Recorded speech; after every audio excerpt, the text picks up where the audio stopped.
প্রিয় শিক্ষার্থী, এসব চ্যানেলের পক্ষ থেকে সবাইকে শুভেচ্ছা। আশা করি তোমরা সবাই ভালো আছো। আমরা গত ভিডিওটিতে বহু নির্বাচনী প্রশ্ন উত্তর দেখেছি। আজকের ভিডিওটিতে আমরা বাকি অংশ অর্থাৎ সৃজনশীল প্রশ্নের উত্তর দেখব। সৃজনশীল প্রশ্ন 1। রফিক সাহেব একজন কৃষক। তিনি তার জমিতে ধান, পাট ও বিভিন্ন ধরনের সবজি চাষ করেন। গত কয়েক বছর ধরে তিনি আধুনিক কৃষি প্রযুক্তি ব্যবহার করছেন, যার ফলে তার উৎপাদন বেড়েছে।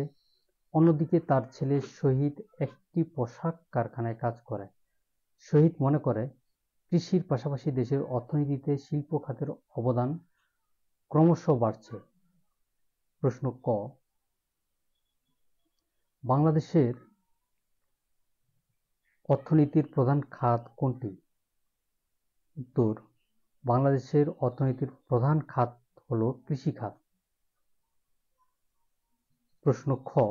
বাংলাদেশের দুটি প্রধান অর্থকরী ফসলের নাম লেখো। উত্তর, বাংলাদেশের দুটি প্রধান অর্থকরী ফসল হল পাট ও চা। প্রশ্ন গ। রফিক সাহেবের কৃষি উৎপাদন বৃদ্ধির কারণ ব্যাখ্যা করো। উত্তর, রফিক সাহেবের কৃষি উৎপাদন বৃদ্ধির প্রধান কারণ হল আধুনিক কৃষি প্রযুক্তির ব্যবহার। এর মধ্যে উন্নত বীজ, রাসায়নিক সার, কীটনাশক এবং আধুনিক কৃষি যন্ত্রপাতি উল্লেখযোগ্য। এসব প্রযুক্তি ব্যবহারের ফলে জমির উর্বরতা বৃদ্ধি পায়, রোগ ও পোকার আক্রমণ কম হয় এবং ফসলের ফলন বাড়ে।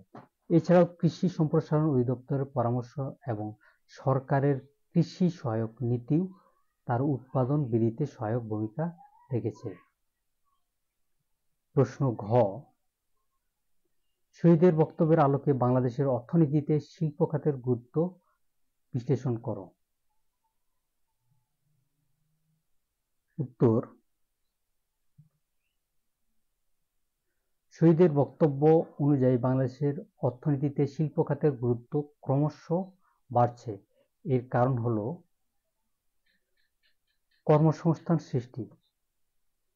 শিল্প খাত, বিশেষ করে পোশাক শিল্প, দেশের লক্ষ লক্ষ মানুষের কর্মসংস্থানের সুযোগ সৃষ্টি করেছে, যা দারিদ্র্য বিমোচনে সহায়ক। বৈদেশিক মুদ্রা অর্জন। তৈরি পোশাক রপ্তানির মাধ্যমে বাংলাদেশ বিপুল পরিমাণে বৈদেশিক মুদ্রা অর্জন করে, যা দেশের অর্থনীতিকে শক্তিশালী করে। জিডিপিতে অবদান। শিল্প খাতের অবদান বাংলাদেশের মোট দেশজ উৎপাদনে উল্লেখযোগ্য হারে বৃদ্ধি পাচ্ছে, যা অর্থনীতির বহুমুখীকরণ ও উন্নয়নে সহায়ক। কৃষির আধুনিকীকরণ। শিল্প খাতের বিকাশের ফলে কৃষি উপকরণের চাহিদা বাড়ে, যা কৃষির আধুনিকীকরণের সহায়ক ভূমিকা রাখে। অন্যান্য খাতের বিকাশ। শিল্পের প্রসার সেবা খাতসহ অন্যান্য অর্থনৈতিক কর্মকাণ্ডকে উৎসাহিত করে। পরিবহন, যোগাযোগ, ব্যাংকিং ইত্যাদি খাতের উন্নতি শিল্পের বিকাশের সাথে সাথে ঘটে। তবে বাংলাদেশের অর্থনীতি এখনো কৃষি নির্ভর। শিল্প খাতের আরও টেকসই উন্নয়নের জন্য অবকাঠামো উন্নয়ন, বিনিয়োগ বৃদ্ধি এবং শ্রমিকদের অধিকার সুরক্ষার উপর গুরুত্ব দেওয়া প্রয়োজন।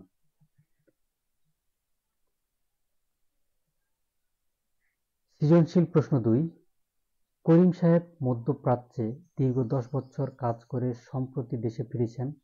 তিনি তার উপার্জিত অর্থ একটি ব্যাংকে জমা রেখেছেন এবং ভাবছেন এই অর্থ দিয়ে একটি ছোট ব্যবসা শুরু করবেন। তার বন্ধু রহিম সাহেব তাকে পরামর্শ দিচ্ছেন কৃষিভিত্তিক শিল্প স্থাপনের জন্য, কারণ বাংলাদেশে কৃষি পণ্যের প্রাচুর্য রয়েছে। প্রশ্ন ক। বাংলাদেশের অর্থনীতিতে প্রবাসী আয়ের গুরুত্ব লেখো। উত্তর, বাংলাদেশের অর্থনীতিতে প্রবাসী আয়ের গুরুত্ব অপরিসীম। এটি বৈদেশিক মুদ্রার রিজার্ভ বৃদ্ধি করে, যা আমদানি ব্যয় মেটাতে সহায়ক। এছাড়া প্রবাসী আয় গ্রামীণ অর্থনীতিকে সচল রাখে, দারিদ্র্য হ্রাস করে এবং মানুষের জীবনযাত্রার মান উন্নয়নে গুরুত্বপূর্ণ ভূমিকা পালন করে। প্রশ্ন খ, কৃষিভিত্তিক শিল্প বলতে কি বোঝো? উত্তর,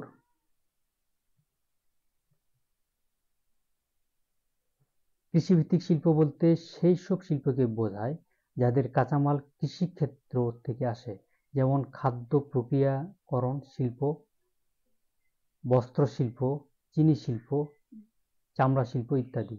এই শিল্পগুলো কৃষি উৎপাদন এবং শিল্পায়নের মধ্যে একটি যোগসূত্র স্থাপন করে। প্রশ্ন গ, করিম সাহেবের সঞ্চিত অর্থ বাংলাদেশের অর্থনীতিতে কিভাবে অবদান রাখতে পারে ব্যাখ্যা করো। উত্তর, করিম সাহেবের সঞ্চিত অর্থ বাংলাদেশের অর্থনীতিতে বিভিন্নভাবে অবদান রাখতে পারে। বিনিয়োগ, তিনি যদি সেই অর্থ দিয়ে ব্যবসা শুরু করেন তাহলে নতুন কর্মসংস্থান সৃষ্টি হবে এবং উৎপাদন বৃদ্ধি পাবে। মূলধন সরবরাহ, তার সঞ্চিত অর্থ ব্যাংকিং ব্যবস্থার মাধ্যমে অন্যান্য বিনিয়োগকারীদের কাছে ঋণ হিসেবে যেতে পারে, যা দেশের অর্থনৈতিক কর্মকাণ্ডকে আরও গতিশীল করবে। ভোগ ব্যয় বৃদ্ধি, দেশে ফিরে তিনি তার সঞ্চিত অর্থ বিভিন্ন পণ্য ও সেবা ক্রয়ের মাধ্যমে ব্যয় করবেন, যা অভ্যন্তরীণ চাহিদা বৃদ্ধি করবে এবং অর্থনীতির চাকা সচল রাখবে। সরকারি রাজস্ব বৃদ্ধি, তার ব্যবসার মাধ্যমে সরকার কর ও ভ্যাট পাবে, যা সরকারি রাজস্ব বৃদ্ধিতে সহায়ক হবে। প্রশ্ন ঘ, রহিম সাহেবের পরামর্শ বাংলাদেশের অর্থনীতির জন্য কতটা উপযোগী বিশ্লেষণ করো। উত্তর, রহিম সাহেবের পরামর্শ বাংলাদেশের অর্থনীতির জন্য অত্যন্ত উপযোগী। এর কারণ হলো কৃষি সম্পদের ব্যবহার। বাংলাদেশে প্রচুর কৃষি পণ্য উৎপাদিত হয়। কৃষিভিত্তিক শিল্প স্থাপনের মাধ্যমে এই সম্পদের সঠিক ব্যবহার নিশ্চিত করা যায় এবং কৃষকদের ন্যায্য মূল্য প্রাপ্তিতে সহজ হয়। কর্মসংস্থান সৃষ্টি, কৃষিভিত্তিক শিল্প গ্রামীণ এলাকায় কর্মসংস্থানের সুযোগ সৃষ্টি করে, যা শহরের উপর জনসংখ্যার চাপ কমাতে সহায়ক। মূল্য সংযোজন, কৃষি পণ্যের প্রক্রিয়াকরণের মাধ্যমে পণ্যের মূল্য বৃদ্ধি পায়, যা কৃষক এবং শিল্প উদ্যোক্তা উভয়ের জন্য লাভজনক। বৈদেশিক মুদ্রা অর্জন, প্রক্রিয়াজাত কৃষি পণ্য রপ্তানির মাধ্যমে বৈদেশিক মুদ্রা অর্জন করা সম্ভব। টেকসই উন্নয়ন, কৃষি ও শিল্পের সমন্বিত উন্নয়ন একটি টেকসই অর্থনৈতিক উন্নয়নের ভিত্তি স্থাপন করতে পারে। তবে কৃষিভিত্তিক শিল্পের সফলতার জন্য প্রয়োজনীয় অবকাঠামো, প্রযুক্তি এবং বাজারজাতকরণের সুবিধা নিশ্চিত করা জরুরি। সৃজনশীল প্রশ্ন 3, একটি দেশের অর্থনীতি মূলত তিনটি প্রধান খাতের উপর নির্ভরশীল: কৃষি, শিল্প ও সেবা। বাংলাদেশের সময়ের সাথে সাথে এই খাতগুলোর অবদান পরিবর্তিত হচ্ছে। এক সময়ে যেখানে কৃষির প্রাধান্য ছিল, বর্তমানে সেবা খাতও গুরুত্বপূর্ণ ভূমিকা পালন করছে, তবে শিল্প খাতের প্রত্যাশিত বিকাশ এখনো ঘটেনি। প্রশ্ন ক, সেবা খাতের দুটি গুরুত্বপূর্ণ উপখাতের নাম লেখো। উত্তর, সেবা খাতের দুটি গুরুত্বপূর্ণ উপখাত হলো পরিবহন ও যোগাযোগ এবং শিক্ষা ও স্বাস্থ্যসেবা। প্রশ্ন খ, বাংলাদেশের অর্থনীতিতে কৃষি খাতের গুরুত্ব ব্যাখ্যা করো। উত্তর, বাংলাদেশের অর্থনীতিতে কৃষি খাতের গুরুত্ব অপরিসীম। এর কারণ হলো জীবিকার প্রধান উৎস। এখনো বাংলাদেশের একটি বিশাল জনগোষ্ঠী প্রত্যক্ষ ও পরোক্ষভাবে কৃষির উপর নির্ভরশীল। খাদ্য নিরাপত্তা, কৃষি দেশের জনগণের খাদ্য চাহিদা পূরণ করে এবং খাদ্য নিরাপত্তা নিশ্চিত করে। কাঁচামালের উৎস, অনেক শিল্পের যেমন পাট শিল্প, চিনি শিল্প, খাদ্য প্রক্রিয়াকরণ শিল্প প্রধান কাঁচামাল আসে কৃষি থেকে। জিডিপিতে অবদান। যদিও আগের তুলনায় কমেছে, তবুও কৃষি খাত এখনো বাংলাদেশের জিডিপিতে উল্লেখযোগ্য অবদান রাখে। বৈদেশিক মুদ্রা অর্জন। কিছু কৃষি পণ্য রপ্তানির মাধ্যমে বৈদেশিক মুদ্রা অর্জিত হয়। প্রশ্ন গ, উদ্দীপকের আলোকে বাংলাদেশের অর্থনীতির খাতভিত্তিক পরিবর্তনের ধারা বিশ্লেষণ করো। উত্তর, উদ্দীপকের আলোকে বাংলাদেশের অর্থনীতির খাতভিত্তিক পরিবর্তনের ধারা হলো ঐতিহ্যগত প্রাধান্য। একসময় বাংলাদেশের অর্থনীতি মূলত কৃষি নির্ভর ছিল। কৃষি ছিল জিডিপির প্রধান উৎস এবং অধিকাংশ মানুষের জীবিকা নির্বাহের মাধ্যম। সেবা খাতের উত্থান। সাম্প্রতিক বছরগুলোতে সেবা খাতের অবদান উল্লেখযোগ্যভাবে বৃদ্ধি পেয়েছে এবং বর্তমানে এটি জিডিপির বৃহত্তম খাতে পরিণত হয়েছে। পরিবহন, যোগাযোগ, শিক্ষা, স্বাস্থ্য, পর্যটন, তথ্য প্রযুক্তি ইত্যাদি উপখাত সেবা খাতের অন্তর্ভুক্ত। শিল্প খাতের ধীর বিকাশ। শিল্প খাতের অবদান ধীরে ধীরে বাড়লেও অন্যান্য উন্নয়নশীল দেশের তুলনায় এর বিকাশ এখনো প্রত্যাশিত পর্যায়ে পৌঁছায়নি। তৈরি পোশাক শিল্প একটি গুরুত্বপূর্ণ অংশ হলেও অন্যান্য ভারী ও মাঝারি শিল্পের বিকাশ তুলনামূলকভাবে কম। এই পরিবর্তনের ধারায় দেখা যায় কৃষি খাতের আপেক্ষিক গুরুত্ব কমেছে, সেবা খাতের গুরুত্ব বাড়ছে এবং শিল্প খাত ধীরে ধীরে বিকশিত হচ্ছে। একটি ভারসাম্যপূর্ণ অর্থনীতির জন্য শিল্প খাতের দ্রুত ও টেকসই বিকাশ জরুরি। প্রশ্ন ঘ, বাংলাদেশের শিল্প খাতের বিকাশে প্রধান বাধাগুলো চিহ্নিত করো। উত্তর, বাংলাদেশের শিল্প খাতের বিকাশে প্রধান বাধাগুলো হলো অবকাঠামোগত দুর্বলতা, পর্যাপ্ত বিদ্যুৎ সরবরাহ, উন্নত যোগাযোগ ব্যবস্থা, গ্যাস সরবরাহ এবং বন্দর সুবিধার অভাব শিল্পায়নের প্রধান অন্তরায়। বিনিয়োগের অভাব। দেশি ও বিদেশি বিনিয়োগের অভাব শিল্প খাতের সম্প্রসারণে বাধা সৃষ্টি করে। প্রযুক্তির অভাব। আধুনিক প্রযুক্তির অভাব এবং গবেষণা ও উন্নয়নে কম মনোযোগ শিল্প উৎপাদনশীলতা কমিয়ে দেয়। দক্ষ জনবলের অভাব। কারিগরি জ্ঞান ও দক্ষতা সম্পন্ন জনবলের অভাব শিল্প খাতের উন্নয়নে একটি বড় বাধা। নীতিগত দুর্বলতা ও আমলাতান্ত্রিক জটিলতা।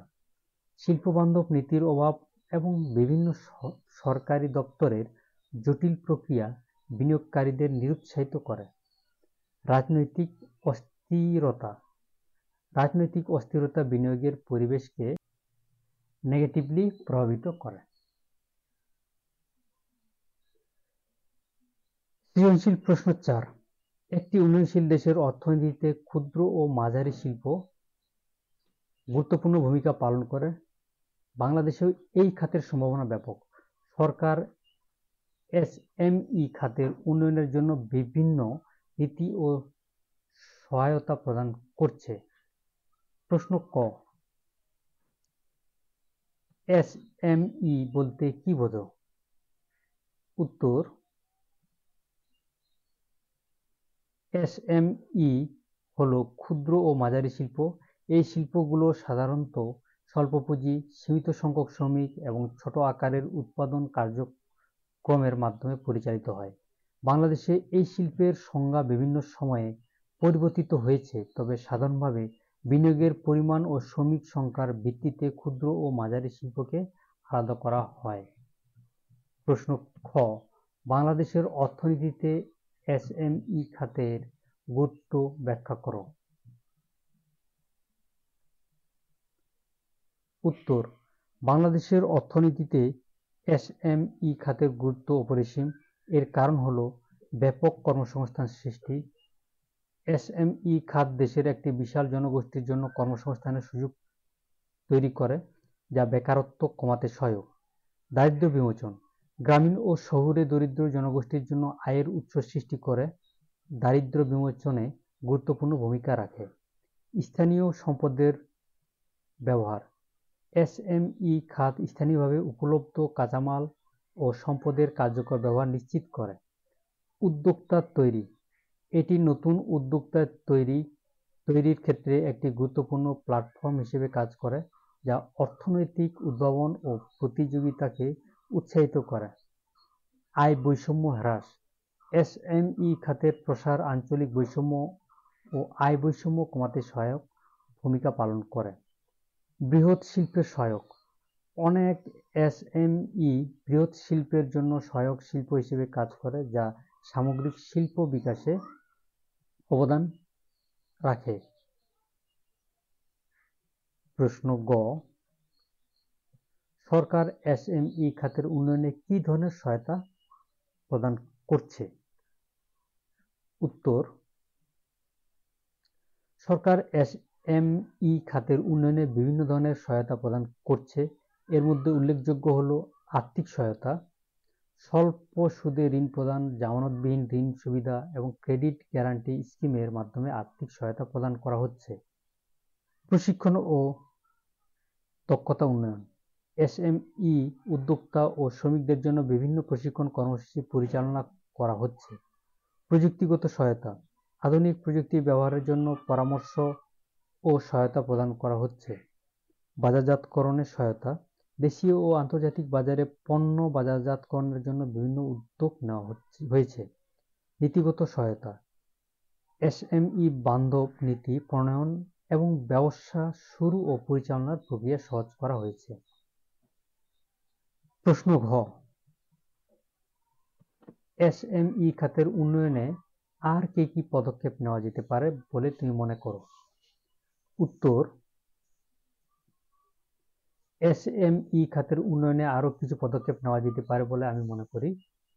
অবকাঠামোগত উন্নয়ন, বিদ্যুৎ সরবরাহ, যোগাযোগ ব্যবস্থা ও পরিবহন সুবিধার উন্নয়ন করা জরুরি।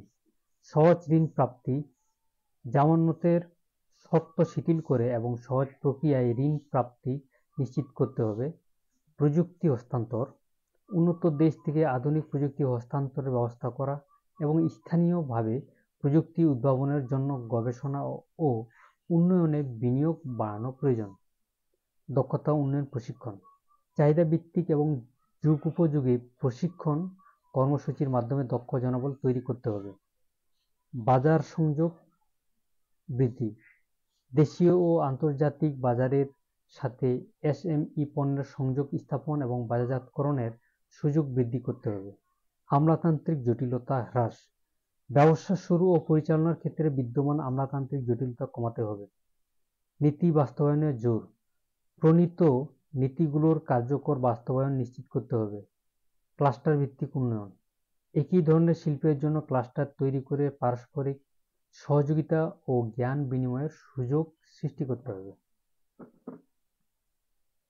প্রশ্ন 5, জনাব কাসেম একজন সচেতন নাগরিক। তিনি মনে করেন দেশের সকল নাগরিকের রাষ্ট্র পরিচালনার ক্ষেত্রে প্রত্যক্ষ বা পরোক্ষভাবে অংশগ্রহণের সুযোগ থাকা উচিত। তিনি আরও বিশ্বাস করেন রাষ্ট্রের সকল ক্ষমতা একটি নির্দিষ্ট কর্তৃপক্ষের হাতে কেন্দ্রীভূত না হয়ে বিভিন্ন বিভাগের মধ্যে বণ্টিত হওয়া উচিত, যাতে ক্ষমতার ভারসাম্য বজায় থাকে এবং কোনো একটি বিভাগ স্বেচ্ছাচারী হতে না পারে। প্রশ্ন ক, বাংলাদেশের সরকার কোন ধরনের? উত্তর, বাংলাদেশের সরকার সংসদীয় পদ্ধতির গণতান্ত্রিক সরকার। প্রশ্ন খ, রাষ্ট্রের অপরিহার্য উপাদানগুলো কি কি? উত্তর, রাষ্ট্রের অপরিহার্য উপাদানগুলো হলো জনসমষ্টি, নির্দিষ্ট ভূখণ্ড, সরকার এবং সার্বভৌমত্ব। প্রশ্ন গ, জনাব কাসেমের প্রথম বক্তব্যে রাষ্ট্র ব্যবস্থার কোন দিকটি ফুটে উঠেছে ব্যাখ্যা করো। উত্তর, জনাব কাসেমের প্রথম বক্তব্যে রাষ্ট্র ব্যবস্থার গণতান্ত্রিক দিকটি ফুটে উঠেছে।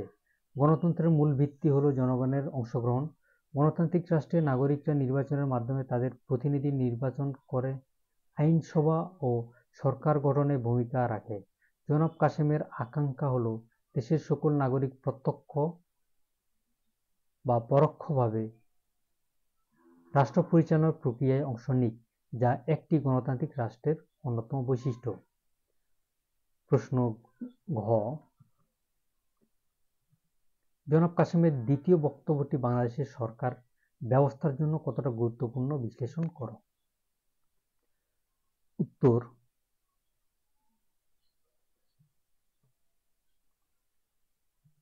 জনাব কাসেমের দ্বিতীয় বক্তব্যটি বাংলাদেশের সরকার ব্যবস্থার জন্য অত্যন্ত গুরুত্বপূর্ণ।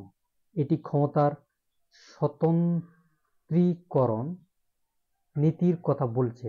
ক্ষমতার স্বতন্ত্রীকরণ নীতির অর্থ হল সরকারের তিনটি বিভাগ, আইন বিভাগ, শাসন বিভাগ ও বিচার বিভাগ স্বতন্ত্রভাবে কাজ করবে এবং একটি বিভাগ অন্য বিভাগের কাজে হস্তক্ষেপ করবে না। বাংলাদেশে এই নীতি আংশিকভাবে অনুসরণ করা হয়। ক্ষমতার পৃথকীকরণ নীতির গুরুত্ব অপরিসীম। ক্ষমতার ভারসাম্য, এটি সরকারের বিভিন্ন বিভাগের মধ্যে ক্ষমতার ভারসাম্য রক্ষা করে, ফলে কোনো একটি বিভাগ এককভাবে স্বেচ্ছাচারী ক্ষমতা প্রয়োগ করতে পারে না। স্বেচ্ছাচারিতা রোধ, ক্ষমতার বিকেন্দ্রীকরণ স্বৈরশাসন বা একনায়কতন্ত্র প্রতিষ্ঠার সম্ভাবনা কমিয়ে আনে। নাগরিকের অধিকার রক্ষা, যখন ক্ষমতা বিভিন্ন বিভাগের মধ্যে বণ্টিত থাকে তখন নাগরিকদের মৌলিক অধিকার ও স্বাধীনতা সুরক্ষিত হওয়ার সম্ভাবনা বাড়ে। আইনের শাসন প্রতিষ্ঠা, বিচার বিভাগের স্বাধীনতা আইনের শাসন প্রতিষ্ঠায় সহায়ক ভূমিকা পালন করে। যদিও বাংলাদেশের সংসদীয় পদ্ধতির সরকার বিদ্যমান, যেখানে শাসন বিভাগ আইন বিভাগের উপর নির্ভরশীল, তবুও বিচার বিভাগের স্বাধীনতা এবং অন্যান্য বিভাগের মধ্যে পারস্পরিক সম্মান ও সহযোগিতা একটি সুস্থ গণতান্ত্রিক ব্যবস্থার জন্য অপরিহার্য। জনাব কাসেমের এই বক্তব্য ক্ষমতার ভারসাম্য বজায় রাখার এবং একটি শক্তিশালী গণতান্ত্রিক রাষ্ট্র গঠনের গুরুত্ব তুলে ধরে। সৃজনশীল প্রশ্ন 6, সালমা তার বাবার সাথে ইউনিয়ন পরিষদে যায়। সেখানে সে দেখতে পায় একজন নির্বাচিত প্রতিনিধি এলাকার বিভিন্ন সমস্যা নিয়ে আলোচনা করছেন এবং সমাধানের জন্য পদক্ষেপ নিচ্ছেন। তার বাবা জানান এই প্রতিনিধি জনগণের ভোটে নির্বাচিত এবং স্থানীয় উন্নয়নে গুরুত্বপূর্ণ ভূমিকা পালন করেন। প্রশ্ন ক, বাংলাদেশের আইনসভার নাম কি? উত্তর, বাংলাদেশের আইনসভার নাম জাতীয় সংসদ। প্রশ্ন খ, স্থানীয় সরকার ব্যবস্থার স্তর কয়টি ও কি কি? উত্তর, বাংলাদেশে স্থানীয় সরকার ব্যবস্থার স্তর মূলত তিনটি: ইউনিয়ন পরিষদ, পৌরসভা এবং উপজেলা পরিষদ। এছাড়াও জেলা পরিষদ রয়েছে, তবে এর কার্যকারিতা কিছুটা ভিন্ন। প্রশ্ন গ, সালমা ইউনিয়ন পরিষদে যা দেখল তার স্থানীয় সরকার ব্যবস্থার কোন দিকটি নির্দেশ করে ব্যাখ্যা করো। উত্তর, সালমা ইউনিয়ন পরিষদে যা দেখল তা স্থানীয় সরকার ব্যবস্থার তৃণমূল পর্যায়ে জনগণের অংশগ্রহণের দিকটি নির্দেশ করে। ইউনিয়ন পরিষদ হল স্থানীয় সরকারের সর্বনিম্ন স্তর, যেখানে জনগণের প্রত্যক্ষ ভোটে নির্বাচিত প্রতিনিধিরা এলাকার সমস্যা চিহ্নিত করেন, পরিকল্পনা প্রণয়ন করেন এবং স্থানীয় উন্নয়নে কাজ করেন। জনগণের সরাসরি অংশগ্রহণের মাধ্যমে স্থানীয় সমস্যা সমাধানের সুযোগ তৈরি হয় এবং জনগণের চাহিদা পূরণে স্থানীয় সরকার গুরুত্বপূর্ণ ভূমিকা পালন করে। প্রশ্ন ঘ, উক্ত ব্যবস্থার গুরুত্ব বাংলাদেশের রাষ্ট্র পরিচালনায় কতটা বিশ্লেষণ করো।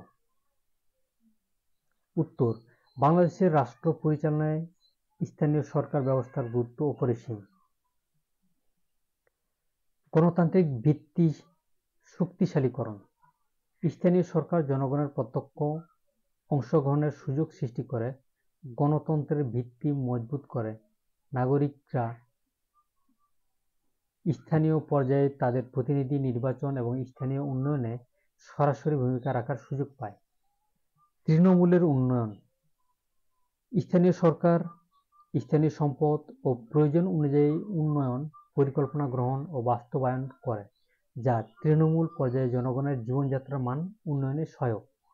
জাতীয় উন্নয়নে অবদান, স্থানীয় পর্যায়ের সম্মিলিত উন্নয়ন জাতীয় উন্নয়নে গুরুত্বপূর্ণ অবদান রাখে। ছোট ছোট এলাকার উন্নয়ন সমষ্টিগতভাবে দেশের অগ্রগতিতে সহায়ক হয়। প্রশাসনের বিকেন্দ্রীকরণ। স্থানীয় সরকার প্রতিষ্ঠার মাধ্যমে ক্ষমতার বিকেন্দ্রীকরণ ঘটে, যা কেন্দ্রীয় সরকারের উপর চাপ কমায় এবং স্থানীয় সমস্যা সমাধানে দ্রুত ও কার্যকর পদক্ষেপ নেওয়া সম্ভব হয়। জনগণের সাথে সরকারের সংযোগ স্থাপন। স্থানীয় সরকার জনগণের অভাব, অভিযোগ ও চাহিদা সরাসরি সরকারের কাছে পৌঁছে দিতে এবং সরকারের নীতি ও কর্মসূচি জনগণের কাছে ব্যাখ্যা করতে গুরুত্বপূর্ণ ভূমিকা পালন করে। সুতরাং স্থানীয় সরকার ব্যবস্থা বাংলাদেশের রাষ্ট্র পরিচালনার একটি অপরিহার্য অংশ, যা জনগণের অংশগ্রহণ নিশ্চিত করে এবং দেশের সামগ্রিক উন্নয়নে সহায়ক ভূমিকা রাখে। সর্বশেষ প্রশ্ন, সৃজনশীল প্রশ্ন 7। একটি দেশের সংবিধান হলো সেই রাষ্ট্রের সর্বোচ্চ আইন। এটি রাষ্ট্র পরিচালনার মূলনীতি, নাগরিকের অধিকার ও কর্তব্য এবং সরকারের বিভিন্ন বিভাগের ক্ষমতা ও কার্যাবলী নির্ধারণ করে। একটি শক্তিশালী গণতান্ত্রিক রাষ্ট্রে সংবিধানের প্রাধান্য ও আইনের শাসন অপরিহার্য। প্রশ্ন ক, বাংলাদেশের সংবিধান কত তারিখে কার্যকর হয়? উত্তর, বাংলাদেশের সংবিধান 1972 সালের 16 ডিসেম্বর কার্যকর হয়।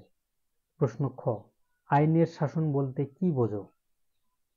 উত্তর, আইনের শাসন বলতে বোঝায় দেশের সকল নাগরিক আইনের দৃষ্টিতে সমান এবং কেউই আইনের ঊর্ধ্বে নয়। এর অর্থ হলো রাষ্ট্র পরিচালিত হবে আইনের মাধ্যমে, কোনো ব্যক্তি বা গোষ্ঠীর খেয়াল খুশি মতো নয়। আইনের যথাযথ প্রক্রিয়া অনুসরণ করা হবে এবং সকলের জন্য সমান বিচার নিশ্চিত করা হবে। প্রশ্ন গ, উদ্দীপকে সংবিধানের যে গুরুত্বের কথা বলা হয়েছে তা বাংলাদেশের প্রেক্ষাপটে ব্যাখ্যা করো। উত্তর, উদ্দীপকে সংবিধানের যে গুরুত্বের কথা বলা হয়েছে তা বাংলাদেশের প্রেক্ষাপটেও অত্যন্ত তাৎপর্যপূর্ণ। বাংলাদেশের সংবিধান রাষ্ট্র পরিচালনার মূলনীতি নির্ধারণ করে, যেখানে গণতন্ত্র, সমাজতন্ত্র, ধর্মনিরপেক্ষতা ও জাতীয়তাবাদকে রাষ্ট্রের মূল স্তম্ভ হিসেবে উল্লেখ করা হয়েছে। এটি নাগরিকদের মৌলিক অধিকার ও কর্তব্যের কথা বলে এবং সরকারের 3টি বিভাগ, আইন বিভাগ, শাসন বিভাগ ও বিচার বিভাগের ক্ষমতা ও কার্যাবলী স্পষ্টভাবে নির্ধারণ করে। বাংলাদেশের সংবিধানের মাধ্যমেই জনগণের সার্বভৌমত্ব প্রতিষ্ঠিত হয়েছে এবং সকল ক্ষমতার উৎস জনগণ হিসেবে স্বীকৃত হয়েছে। সংবিধানের মাধ্যমেই একটি গণতান্ত্রিক কাঠামো তৈরি হয়েছে, যেখানে নিয়মিত নির্বাচন, জনগণের প্রতিনিধিত্ব এবং আইনের শাসনের কথা বলা হয়েছে।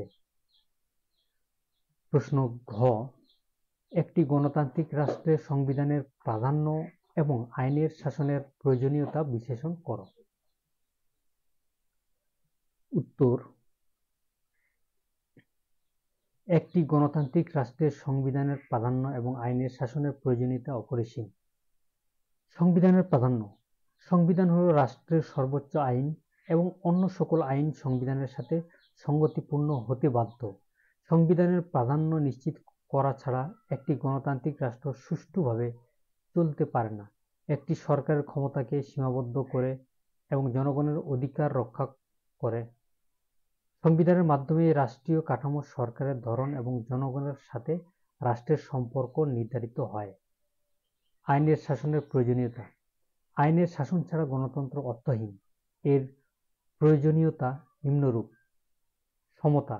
আইনের শাসন সকল নাগরিকের জন্য আইনের সমান প্রয়োগ নিশ্চিত করে, যা বৈষম্য দূর করতে সহায়ক।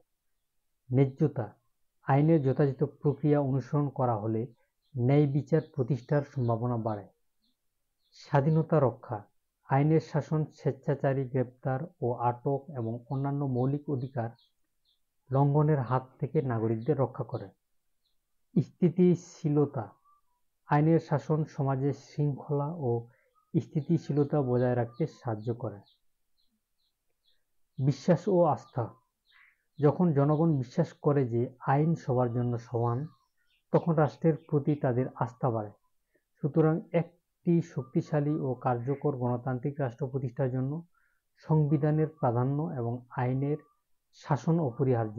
এই দুটি বিষয় নিশ্চিত করার মাধ্যমে জনগণের অধিকার সুরক্ষিত হয় এবং রাষ্ট্র সুষ্ঠুভাবে পরিচালিত হতে পারে।